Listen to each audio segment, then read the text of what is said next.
Bertemu kembali dalam Buletin Awal ini. Hari ini kami menerokai inovasi dalam usaha kita untuk memerangi COVID-19. Bukan sahaja kita menggunakan segala dana, kaki tangan perubatan dan apa saja yang kita ada untuk cuba melindungi negara dan mengalahkan pandemik ini, tetapi waktu ini juga kita lihat terpaparnya inovasi dan pelbagai lagi sifat-sifat lain yang penting untuk kita mengatasi wabak ini. Antaranya adalah pusat kuarantin dan rawatan COVID-19 di MIPS Serdang, iaitu hospital seperti on-field hospital yang dibangunkan dalam masa yang begitu singkat, hanya lebih kurang seminggu, dan ia telah pun beroperasi sekarang dengan pelbagai inovasi yang kita lihat. Ianya digunakan untuk menempatkan pesakit COVID-19 yang kurang kritikal, termasuk petugas kesihatan atau petugas barisan hadapan yang dijangkiti virus itu di situ, dan ia telah pun beroperasi sekarang. Dan kita mahu berlintas langsung bersama dengan Dr. Mat Anwar bin Abdul Samad Elais Mahmud, pengarah Pusat Kuarantin dan Rawatan COVID-19 MIPS, dan juga Kolonel Dr. Muhammad Arshil Muhaidin, Timbalan Pengarah Klinikal 1 bagi pusat tersebut. Mungkin saya mahu pergi ke Kolonel dulu. Okey Kolonel, kita lihat satu lagi cara yang ini adalah satu lagi bentuk yang mana pusat ini adalah unik, ianya satu-satunya usaha sama setakat ini untuk memerangi COVID-19 dari pelbagai agensi yang berbeza. Yang saya tahu adalah Kementerian Kesihatan, kemudian JKM, Angkatan Tentera Malaysia, Jabatan Kebajikan, Bomba juga. Bagaimana semua agensi ini memastikan peranan mereka di sana akan complement each other untuk memastikan perjalanan operasi setiap hari itu adalah lancar?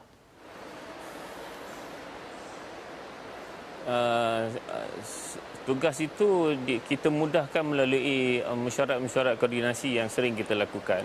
So apa yang kita buat adalah kita tangkap key person bagi setiap agensi itu. Kita develop repo antara satu sama lain, dan key person bagi setiap agensi itu dalam masa yang sama kita memberikan pembahagian tugas yang memang spesifik kepada setiap agensi. Dan bagi memastikan semua perkara dilaksanakan dengan berkesan oleh setiap agensi, kita laksanakan simulasi yang berterusan dari masa ke semasa.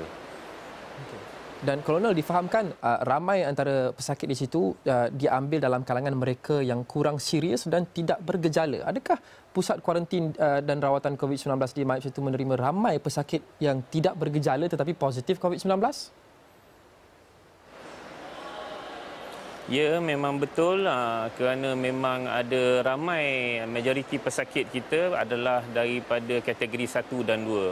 Sama ada mereka ini tidak bergejala ataupun mempunyai mild symptoms ataupun simptom-simptom atau gejala-gejala yang ringan. So, majoriti pesakit yang kita terima di sini adalah daripada pesakit golongan itu. Disebabkan itulah kita buat satu kawasan yang luas bagi memberikan satu stress-free environment kepada mereka. Kerana kita tahu pesakit COVID-19 ini telah lama dirawat. Biasanya dirawat di dalam satu jangka masa yang agak lama, dan tujuan kita createkan suasana yang stress free environment di sini adalah bagi membolehkan mereka merasa seperti feel at home. Sebab itu kita adakan fasiliti khas seperti gymnasium dan sebagainya tadi, dan dalam masa yang sama kita juga memberikan perkhidmatan psikososial dan mental health support serta spiritual support. Kita ada pakar psikiatri kita dan tim-tim clinical psychologist yang sentiasa berhubung dengan pesakit melalui care line, WhatsApp system dan juga teleconference system, di mana pesakit yang mengalami tekanan diberi rawatan ataupun kaunseling dengan kadar yang segera.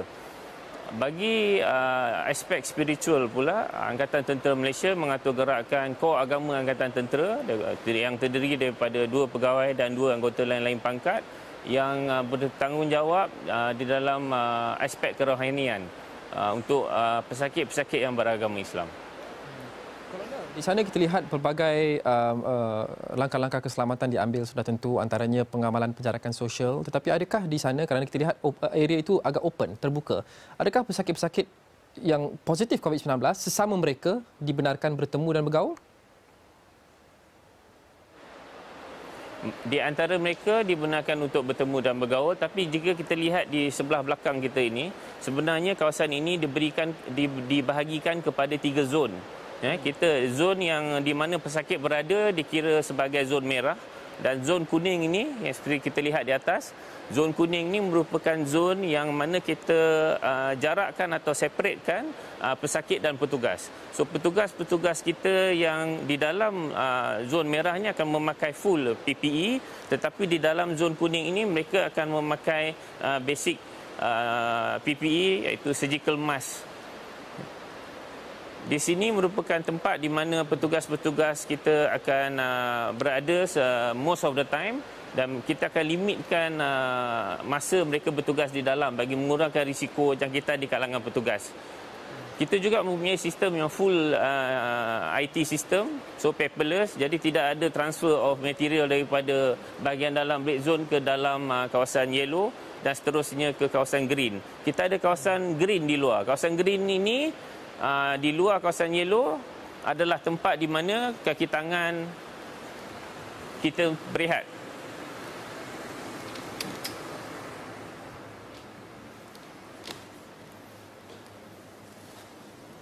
Seperti kita tahu, selepas mereka bertugas di yellow zone dan red zone, selepas dia doffing, dia akan masuk dan boleh berehat di sini. Ini merupakan ruang markas operasi yang mana ada tempat makan disediakan untuk petugas-petugas. Dalam masa yang sama, anggota keselamatan daripada Angkatan Tentera Malaysia, setelah mereka selesai tugas mereka setiap hari, adakah mereka dibenarkan pulang ataupun adakah mereka juga perlu mengasingkan diri untuk tidak mendedahkan diri kepada ahli keluarga?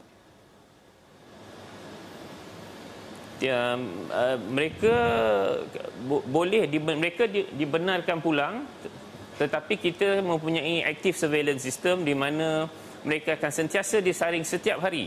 Kita akan tanya mereka beberapa soalan dan kita akan buat saringan tes suhu setiap hari. Dan di MIP sini, kerana ini merupakan setup yang baru, kita ambil throat swab untuk petugas-petugas kita yang baru mula bertugas di dalam hall ini untuk memastikan bahawa setup ini sebenarnya selamat, kerana ini merupakan satu inovasi baru.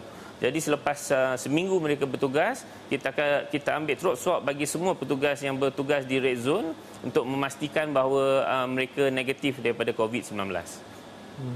Apa kapasiti penuh pusat itu, Kolonel, dan bila ianya akan beroperasi sepenuhnya?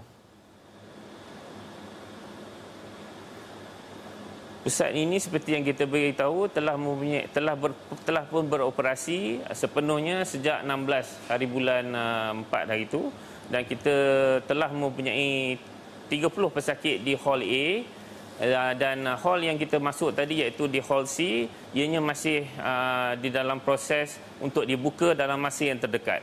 So kapasiti penuh pusat ini adalah 604 pesakit bagi kedua-dua dewan. Okey. Kolonel, sebelum ini kami gemar kalau kami buat litas langsung bersama dengan hospital, dengan jururawat, kami gemar bertanyakan soalan ini, iaitu apa mesej mereka kepada rakyat Malaysia. Tetapi mungkin saya rasa lebih sesuai dari pusat MIP sini kerana ia bukan sahaja terdiri daripada kaki tangan petugas kesihatan, tapi ia adalah usaha sama dan penggembelingan tenaga ramai pihak. Angkatan Tentera, Jabatan Kebajikan, Kementerian Kesihatan, Jabatan Bomba dan Penyelamat juga. Jadi ada satu pasukan frontliners di sana yang melakukan tugas dan juga berdepan dengan risiko setiap hari apabila mereka berdepan dengan pesakit COVID-19. Jadi saya mahu tanya dari pihak pasukan di sana, petugas barisan hadapan di sana, apa mesej kalian kepada rakyat Malaysia di luar?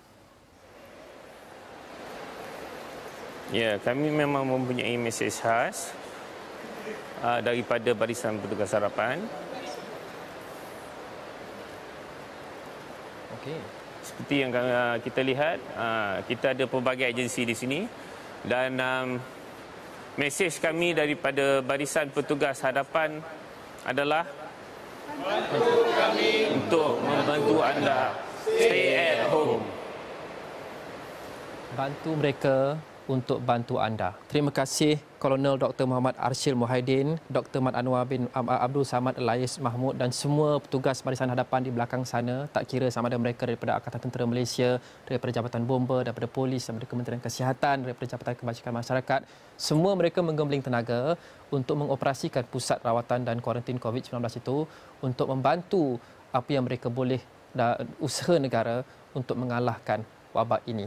dan kita juga sudah tentu perlu memainkan peranan kita dengan kekal di rumah dan patuh dengan arahan penjarakan sosial dan jaga kebersihan. Kita semua Arwira apabila kita memainkan peranan masing-masing. Dan itu saja untuk Buletin Awani untuk jam ini. Terima kasih kerana menonton. Saya Luqman Haris. InsyaAllah kita jumpa lagi. Assalamualaikum dan salam hormat.